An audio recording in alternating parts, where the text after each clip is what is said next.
यसरी पानी आइरहन्छ यस्तो धान अब के कामै लाग्दैन यो त धेरै नै यहाँको उठाउनु पर्दैन होला नि कहाँबाट पानी हो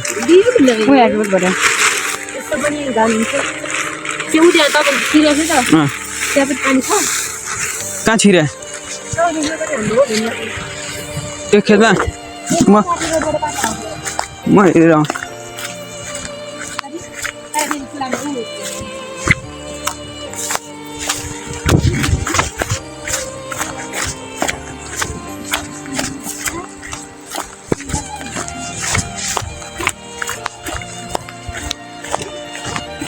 यसमा चाहिँ छैन पानी छैन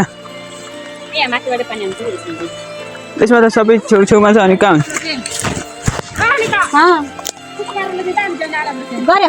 त्यतिखेर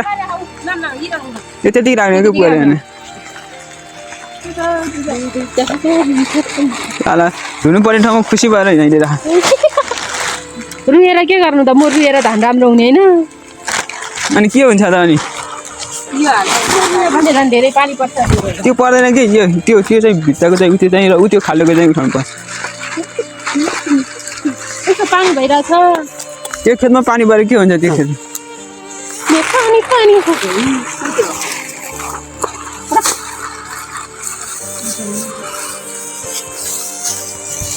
पानी यस्तो पानी आउँछ यस्तो पानी आएको पानी देखेको छ अहिले देखेँ त नि देखे अरे देखेपछि यसरी पानी आइरहन्छ यस्तो धान अब के कामै लाग्दैन यो त धेरै नै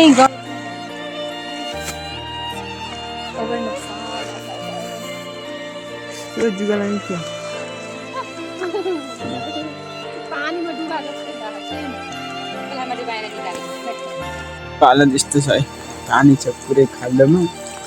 धान यता भिजिरह यता पनि धान भिजिरह पुरा धानै धान भिजिरह जहाँ पनि पानी पानी छ अहिले भर्खर उठाएर माथि राखे त्यहाँ माथि राखी सुकाउन पानी पानी छ पुरै यसो यसरी भिजिरह धान लास्ट बेजोक छ धानको योपालि त के भयो है पुरै कामै लाग्ने अब मुनि त सेतो सेतो भइसक्यो होला ल जाऊ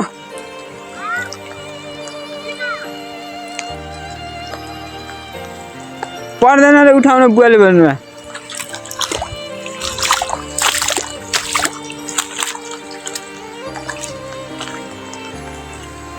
यसरी पुरा भिजिरहेको